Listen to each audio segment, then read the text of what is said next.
Maya Chen hadn't been invited to teach. She'd simply shown up at Forward Operating Base Sentinel 3 months ago, a civilian contractor with no official credentials, no classroom assignment, no permission slip from command. She spent her days in the hangar, watching young soldiers fumble through medical protocols they half understood, tourniquets applied wrong, chest compressions rushed, airway management performed like they were following a recipe instead of saving a life. No one asked who she was. No one wanted to know. The 6 recruits, Novak, Torres, Perez, Webb, Hassan and Cole, noticed her first. A woman in a faded grey hoodie, hands scarred and steady, eyes that had seen something the rest of them hadn't lived yet. She'd correct them without speaking. A quiet repositioning of fingers, a nod toward the mannequin's throat, a pause that meant breathe, think, move.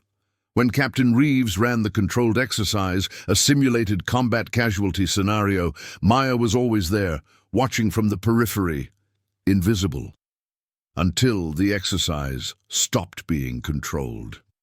Chapter 1. The hangar at Euro 400. The alarm came at 4 in the morning, not a drill tone, but something sharper, angrier, real. Novak was the first to wake in the barracks, adrenaline electric in his veins. He'd drilled this response 1,000 times, combat casualty, mass casualty, chemical exposure. But the voice crackling over the loudspeaker carried something he'd never heard before. Genuine panic, layered beneath protocol. His bunkmate, Torres, jolted upright at the same moment, both men reaching for boots before conscious thought caught up. Medical emergency. All personnel to the trauma bay. This is not a drill. Repeat, not a drill. The recruits moved as one, boots echoing on concrete, muscle memory overriding confusion. Down the corridor, through the administrative wing, toward the converted warehouse that served as the base's medical facility. Perez was already running, his younger frame cutting through the pre-dawn darkness. Webb and Hassan followed, exchanging a look that said, "This is it." The moment they'd theorized about, practiced for, but never actually believed would arrive. Cole brought up the rear, his jaw clenched with focus. When they reached the trauma bay, they found 3 soldiers on gurneys. Real blood, real screaming, real wounds that the mannequins in the hangar didn't replicate. The sound of air escaping lungs, the smell of copper and fear mixed with antiseptic, the tremor in a man's voice as he realized he might die. Sergeant Mitchell was the worst, a chest wound that bubbled when he breathed, his eyes rolling toward unconsciousness. Jackson lay motionless except for the shaking in his legs, a femoral bleed that soaked through the initial bandaging. Rodriguez was conscious, but in shock, his voice weak, asking if he was going to die, asking repeatedly, like the asking itself was keeping him tethered to reality.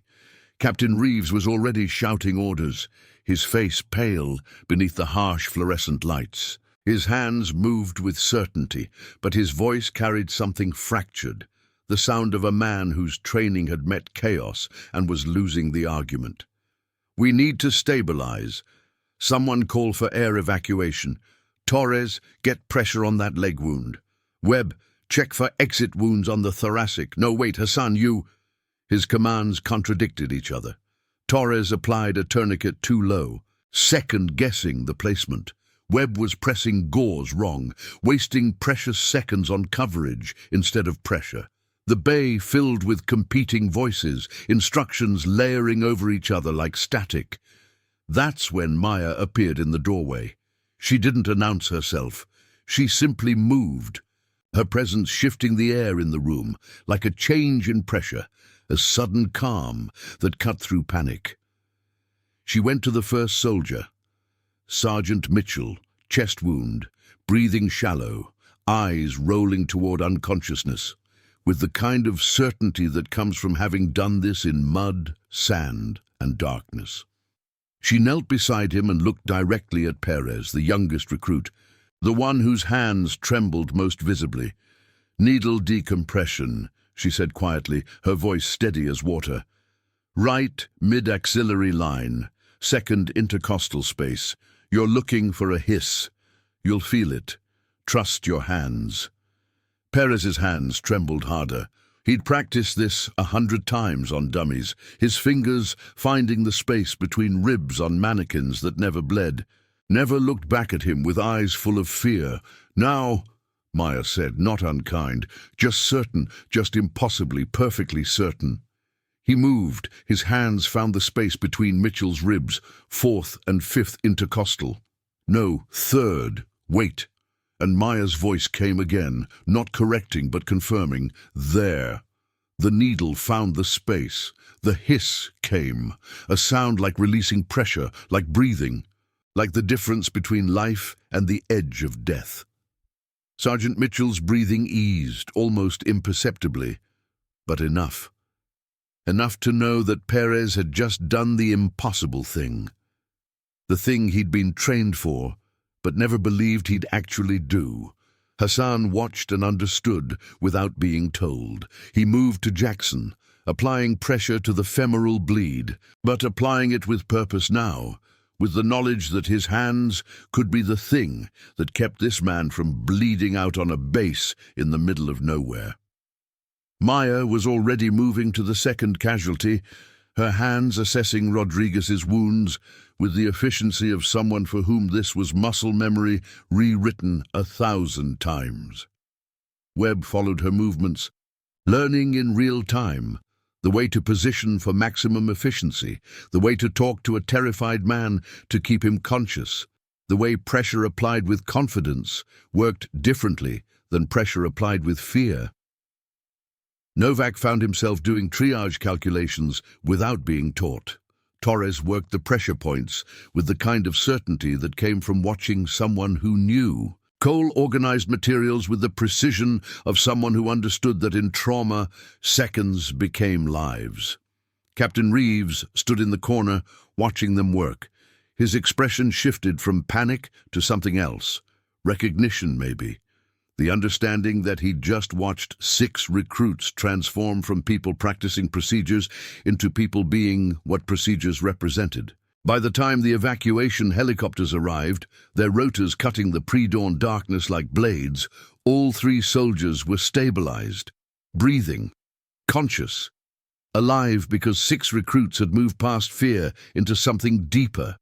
Something that felt like muscle memory, rewritten in real time by a woman they weren't even supposed to know. Chapter 2. The quiet unraveling.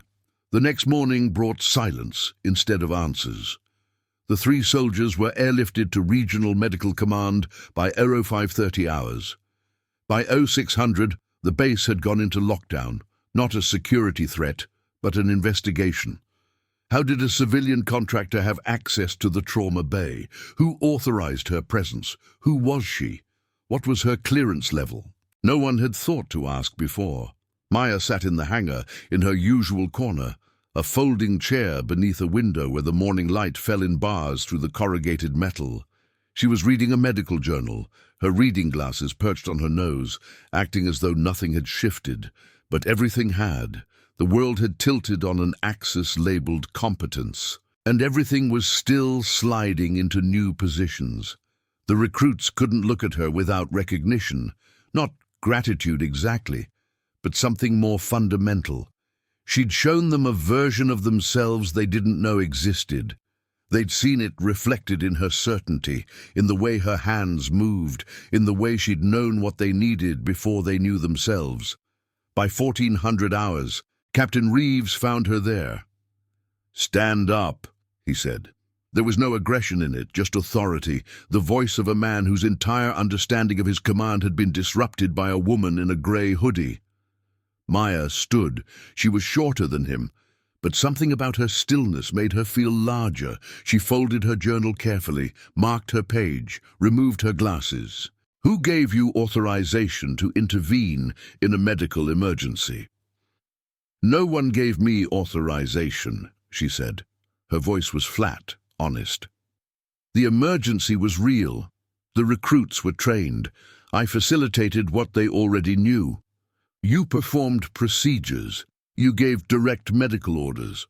I asked questions. Maya corrected. She met his eyes. I guided them toward decisions they were already capable of making. I didn't perform procedures. They did. I simply ensured they did them correctly. Reeves stepped closer. His shoes echoed on the concrete floor. The hangar suddenly felt very small. You're a disgraced contractor. Your file is sparse, and what's in it doesn't make sense. There's a redaction, a significant one. You were removed from a classified program. You weren't supposed to be teaching anyone anything. You weren't supposed to be here at all. Maya's jaw tightened, but her eyes remained steady. They were grey-green, the color of water over stone. What does your file say, Captain? The question hung between them like a blade. Reeves stepped back. It says 3 soldiers are alive because of what you did. It says my recruits performed like they'd trained for years instead of weeks. It says Jackson's femoral bleed would have killed him in 12 minutes without the precision of that tourniquet application. It says Rodriguez regained consciousness twice during transport because someone maintained his airway with competence instead of panic. He paused. And it says, I'm going to find out who you really are, Maya. That's not a threat. That's a promise. He turned and left her there, alone with the mannequins and the weight of truth she'd carried too long, in the corner of a hangar where the morning light was beginning to fade into afternoon. Chapter 3. The Breaking Point. The investigation took 2 weeks. 14 days that stretched like years. 2 weeks of Maya confined to base, no access to the training hangar. She was given a quarters near the administrative wing, essentially a gilded cage.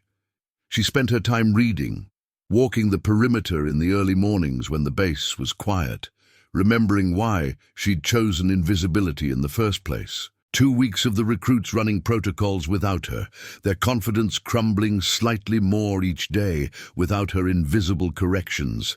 They'd learned her language, the subtle nod, the pause that meant reconsider, the way she stood when a movement was wrong. Without her, their techniques degraded. They second-guessed themselves. They became afraid again. 2 weeks of Reeves digging into redactions that didn't want to be read. He had limited clearance, but he had determination and rank. He called people. He requested files. He pulled strings until something in the system finally gave way. On day 15, he called her to his office. The file was open on his desk. Most of it was black ink, classified, sealed, above his clearance level. But some words survived the censorship. Fragments of a life rendered in bureaucratic language: combat medic, ranger battalion, decorated, ethical violation, unauthorized protocol, court-martial recommended, discharge with prejudice. Maya looked at those words like they belonged to someone else, someone from another timeline, another version of herself that had died the day the verdict came down. You saved lives, Reeves said quietly, in the field, and it got you removed. Why? Maya looked away. Through his window, she could see the desert beyond the perimeter fence, dust and heat and distance. I broke a direct order to evacuate a wounded insurgent. We were interrogating him. High-value detainee, they said. Command said he was expendable. Strategy said his death served a purpose. I saw a man bleeding out from a compound fracture, and I performed emergency thoracotomy in a mud hut with field supplies I shouldn't have had access to. He lived. I was court-martialed. Reeves leaned back in his chair. It creaked under the weight of what she'd just said. For saving a life. For breaking the chain of command. And now, why are you here? Why teach recruits without permission? Maya finally turned back to him. Her eyes were different now, softer, but also infinitely sad. Because that man, the one I saved, he died 3 months later. Not from his wounds, from being marked as someone I'd protected, from being treated as an asset I'd compromised. They killed him for the crime of being saved by someone who refused to follow orders. She paused, and I realized that maybe I hadn't learned the lesson they were trying to teach me. I realized that the only way to live with what I'd done was to teach people like your 6 recruits that sometimes the rules are designed by people who've never had to choose between duty and mercy. Reeves was quiet for a long moment. The air in his office felt thinner, harder to breathe. Then he did something unexpected. He closed the file. You're authorized, effective immediately. Medical trainer, base sentinel. No more shadows, no more waiting for permission. He paused. And Maya? Those soldiers you saved 2 weeks ago, Mitchell, Jackson, Rodriguez, they all made it, all 3. The field surgeons said it was your stabilization that kept them viable for transport. One more day in the field without that precision, and they would have died. You might have disgraced yourself in one chain of command, but you saved 3 people in mine. That's not nothing, that's everything. He stood and extended his hand. Maya took it. His grip was strong, certain. Welcome to Base Sentinel officially, as Reeves said. Chapter 4. The 6 become one. With permission came transparency. The recruits learned who Maya was, not the details of her court-martial, but the truth of her capability. Captain Reeves called them together in the hangar and told them, "The woman who saved your lives is now your trainer. She's authorized, she's official, and she's going to teach you how to be something more than soldiers. She's going to teach you how to be healers." The revelation shifted something fundamental. They stopped treating her as a ghost and started treating her as a mentor. Novak found himself studying her movements more intently, trying to understand the economy of her gestures. The way she positioned bodies wasn't about efficiency alone. It was about maintaining dignity. He watched her handle Rodriguez, who'd been admitted to the base hospital overnight with complications, and saw how she managed pain medication with the precision of someone who understood that relief was its own form of respect. Torres asked to shadow her during meal prep in the hangar. They'd converted one section into a simulation kitchen for medical training scenarios. He watched how she organized supplies by priority, by instinct, creating a mental map that let her move without thinking. She worked with the precision of someone for whom survival had depended on knowing exactly where everything was, in darkness, in chaos, in the kind of pressure that makes hands forget how to shake. The others followed naturally. Perez asked about needle decompression technique, the exact angle, the depth, the way to know you'd reach the right space. Webb wanted to understand chest compression depths for different body types. Hassan requested tutorials on tourniquet application across varying limb configurations. Cole organized all of it, creating a documentation system that meant future medics would have access to what they'd learned. The hangar became something different, not a training ground, but a temple of competence. Maya was relentless and kind simultaneously, correcting without shame, pushing without cruelty. She'd stop a demonstration mid-procedure to ask a recruit what they felt through their fingertips, what their instincts were telling them. "Your hands have intelligence," she told them one afternoon. The 6 of them sitting in a circle, while rain hammered the metal roof with an insistent rhythm. "They understand things your brain hasn't processed yet. A chest feels different depending on whether someone has fluid in their lungs. A pulse tells you a story if you know how to read it. Medical knowledge is 30% study," she continued. "The rest is intuition formed through repetition until your hands know before your mind thinks. That's what separates people who know protocols from people who can actually save lives under fire. That's the difference between technique and instinct." Hassan raised his hand, a gesture of respect, despite this being a private session. "Did you ever lose someone?" The question should have been taboo. Instead, Maya nodded slowly. "Twice. In the field. Once because I froze. I was younger, less experienced. A man bled out because I was afraid of making the wrong decision. The second time was the man I saved, the one that cost me everything. I did everything right, and he still died because the system decided his death was acceptable." She looked at each of them in turn. That's what you're actually training for, not the successes, the failures, and the fact that you keep trying anyway. Webb wiped his eyes, not bothering to hide it. The sound of rain intensified, as if the sky was responding to the weight of what she'd said. The courage isn't in the saves, Maya continued, her voice barely audible above the rain. It's in showing up the next morning, knowing you might fail again and doing it anyway. It's in understanding that you can't control outcomes. You can only control whether you showed up with every ounce of skill and compassion you possessed. Novak felt something shift in his chest, something like understanding, like the moment before you make a decision that changes everything. That's when they truly understood why she existed. Comment where you're watching from. Let's see how far the stories of real courage and silent sacrifice can travel. Chapter 5. The Second Test. It came during a routine supply run to the eastern perimeter, the kind of operation that should have been boring, logistical, unremarkable. A civilian truck had strayed into the convoy route. The driver, disoriented or desperate or both, had veered directly into a Humvee. The collision was violent in the way only metal against metal could be, a sound like the world breaking, followed by the silence of aftermath. 2 soldiers injured, 1 civilian. Real injuries, real chaos.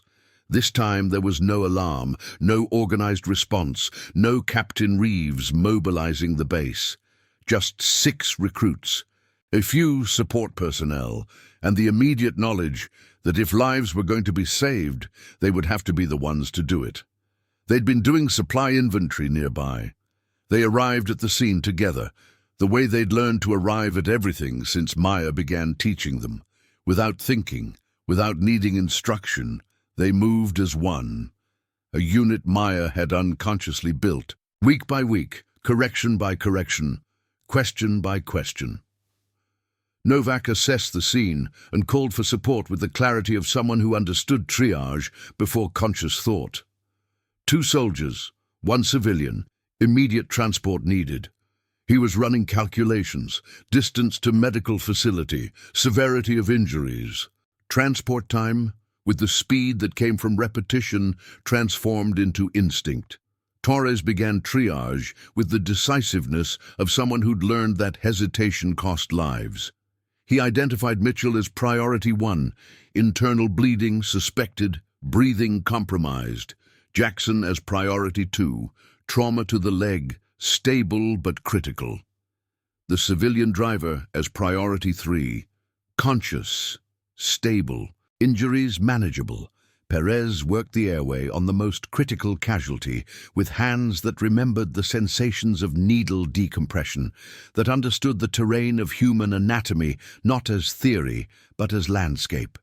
His fingers found the angles, positioned the airway, maintained pressure with the confidence of someone who'd already done this, under worse conditions. Webb monitored vital signs with the precision of someone who'd learned that numbers told stories. Blood pressure dropping meant internal bleeding, heart rate climbing meant fear or pain or both, oxygen saturation declining meant the airway wasn't secure enough. She called out information in the calm voice of someone who'd learned that panic was contagious, but so was certainty. Hassan applied pressure to bleeding with the kind of focus that excluded everything else. The world became narrowed to wound, pressure, time. His tourniquet was placed with the precision that came from practice, from understanding that too low meant insufficient effectiveness, too high meant tissue damage. He found the exact space where technique became healing. Cole organized materials with the precision of someone who understood that in trauma, every second counted. That equipment needed to be available before it was needed. That anticipation was as important as reaction. Maya watched from the sidelines, her face unreadable. Tears streamed down her face. But her expression remained composed, as though she was watching something she'd been building for months finally become real, finally fulfill its intended purpose.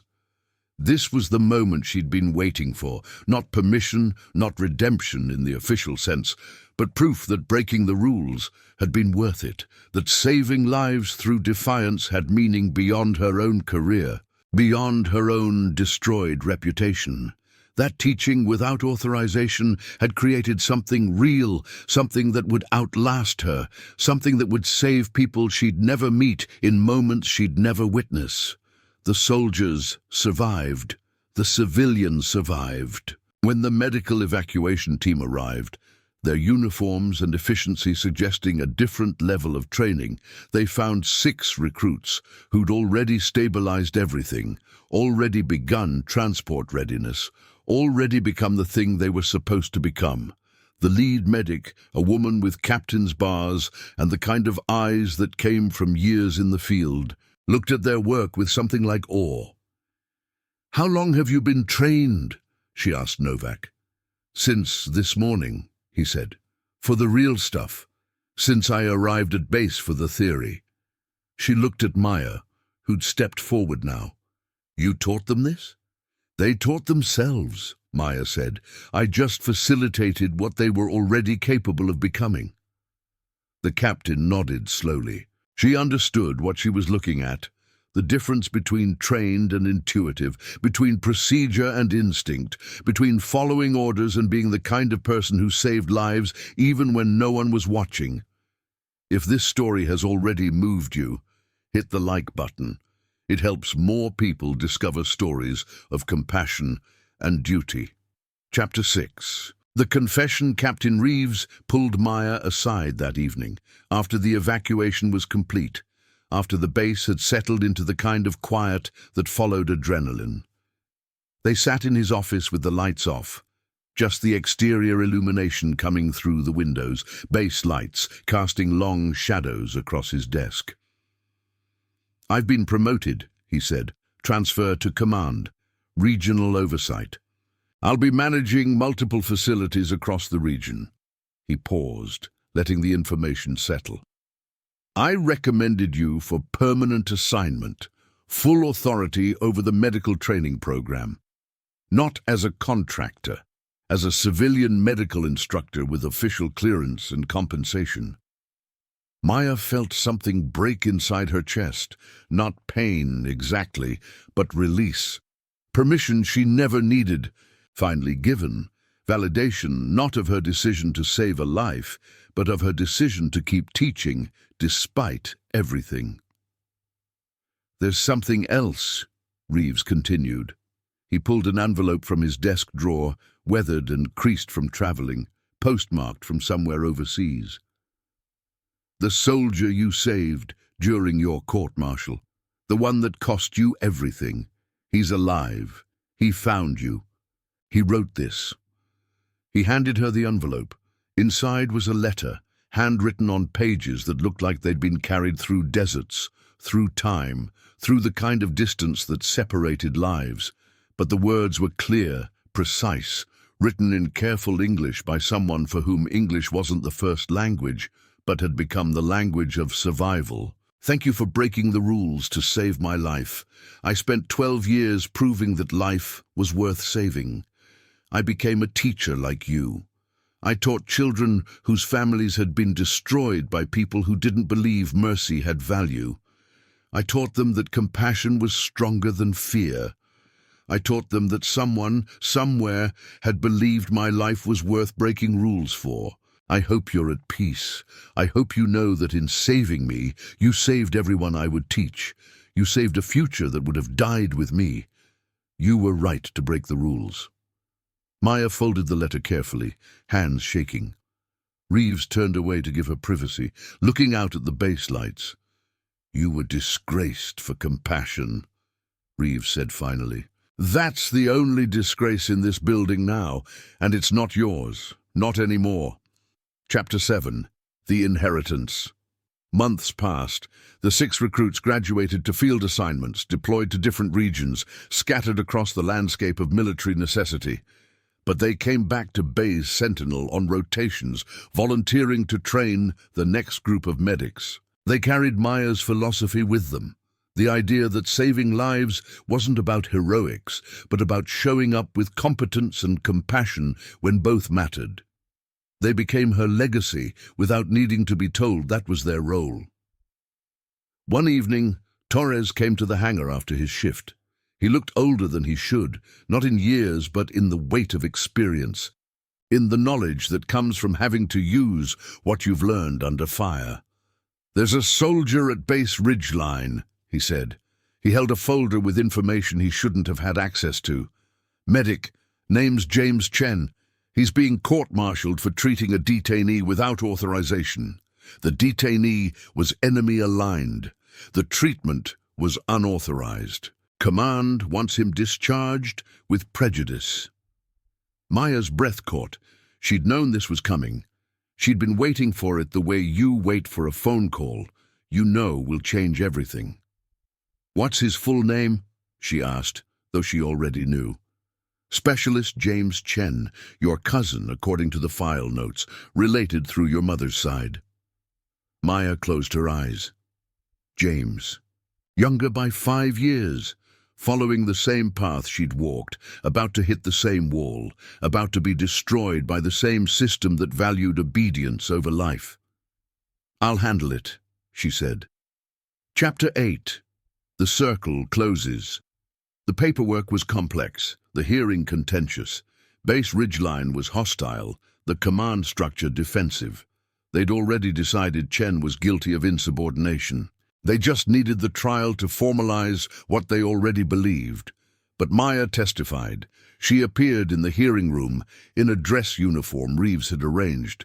Official, formal, carrying the weight of institutional authority. She spoke about the nature of medical duty, how it transcended hierarchy, how compassion wasn't a breach of protocol, but the entire point of protocol. She spoke about redemption not coming from permission, but from standing firm in the face of systems that valued obedience over life. She spoke about her cousin's decision to treat a detainee without authorization, exactly the choice she'd made years before that had cost her everything. "Medical duty is sacred," she testified. "It means treating the person in front of you, regardless of who authorized the treatment or who gave the orders. If we only heal those we're authorized to heal, we're not healers, we're administrators." The hearing officer, a colonel with the kind of eyes that came from actually believing in things, listened carefully. The verdict came 3 days later. Specialist Chen is not discharged. Reassignment approved to Base Sentinel under the supervision of civilian medical instructor Maya Chen.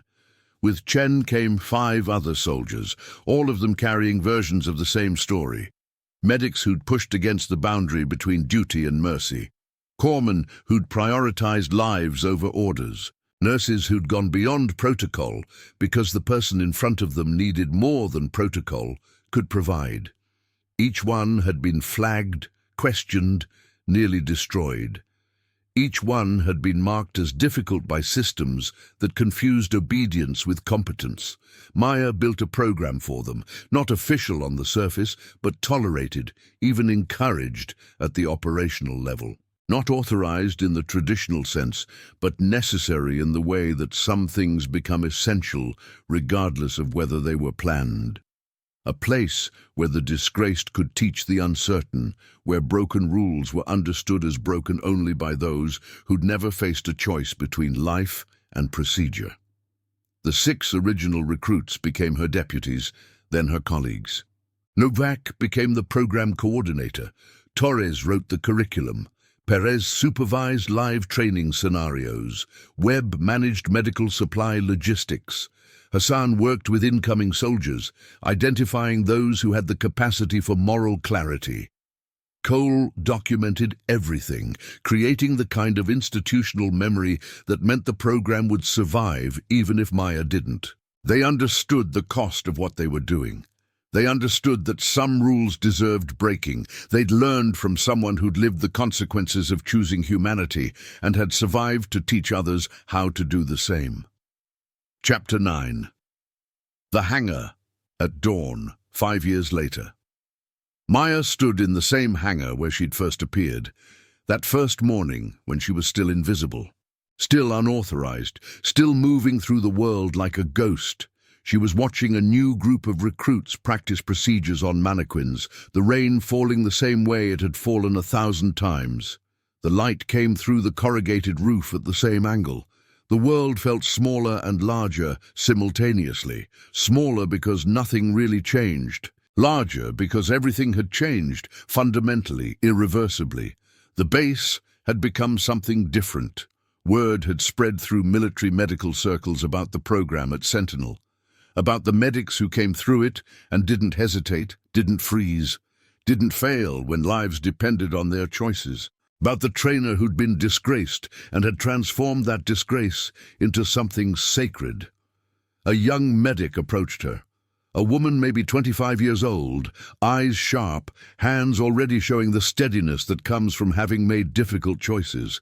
Her uniform bore the marks of deployment, the creases of someone who'd been in the field and come back asking questions. "I heard what you did," the medic said, "breaking protocol to save someone. I heard they took everything from you, your rank, your reputation, your career. I heard you ended up teaching in a hangar because no one else wanted you." Maya looked at the recruits working below them. Torres helping a younger soldier position a tourniquet correctly. Perez walking someone through airway management.